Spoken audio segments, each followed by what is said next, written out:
Nag-apply tayo ng call center, hinay-tryo. So yun, nagpunta ako. Excited. Pagdating ko doon, ang daming mga applicant din Basta, ang dami-daming nag-apply kahapon ng call center.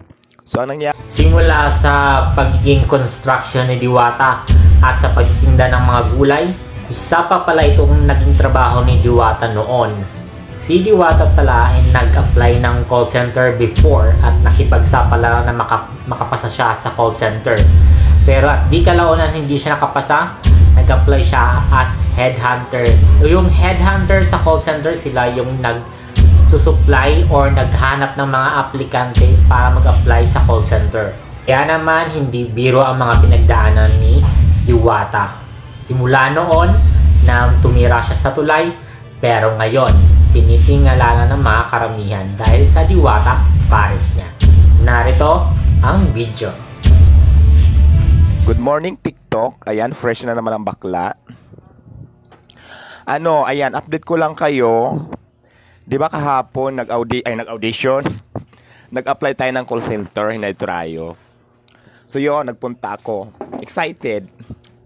Pagdating ko doon, ang daming mga applicant din Basta, ang dami-daming nag-apply kahapon ng call center.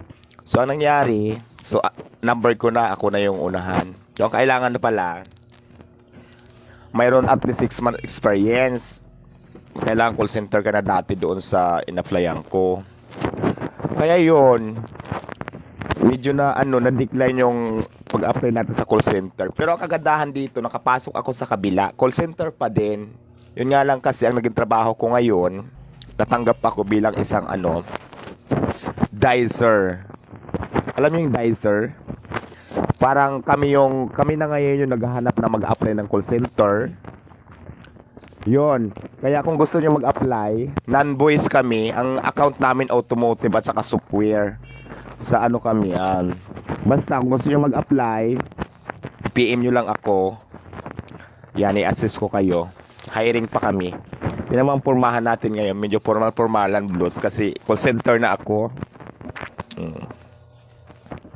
Kailangan pa mag-sombrero ako. Parang bit ko mag-sombrero ganito. So yun, okay naman yung sahod ko. Gusto ko, maganda naman at saka madali lang yung trabaho. Kiring-kiri ko. Bagay ba yung ganyan pormahan? Kaya sa lahat pala ng gusto mag-apply, non-voice po kami.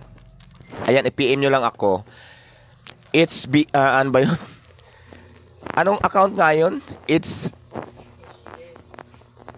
GS yan, it's GS account. Ayan, company, ayan po yung company natin na pinasukan bilang isang dicer. Hiring po sila ngayon ng call center. Kung gusto niyo mag-apply, i-PM niyo lang po ako para po. Mas maganda pag nasa lang kayo, area lang kayo ng Quezon City, Pasig, or tawag dito. Basta dito lang, bandang kasi tayo. Brixton yan. Cubao, ganyan. Bridgetown pala.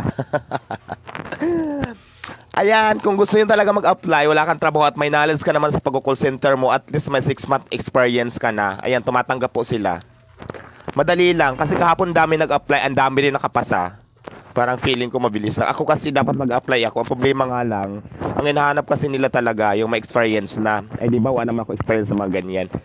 Pero ang kagandahan dito, kasi nakapasok ako, okay naman yung sahod. At saka yung trabaho, nag-enjoy ako at gustong-gusto ko. So yun lang, kasi marami ang gusto magpa-update sa nangyari sa akin kahapon.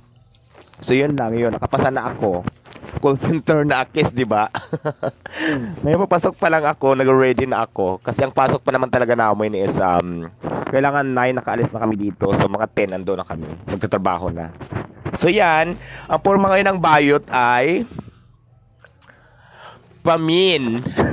Di ba transgender ako tapos ganito yung pormahan ko na ngayon kasi Pamin na, di ba? Na nga, medyo formal naman para kahit papaano yung nag-apply naman sa atin ay talagang mag-apply talaga. So yun lang guys, update ko pa mamaya kasi ngayon kahapon nag-start na ako. So ngayon, second day ko na. So okay naman. Bye-bye.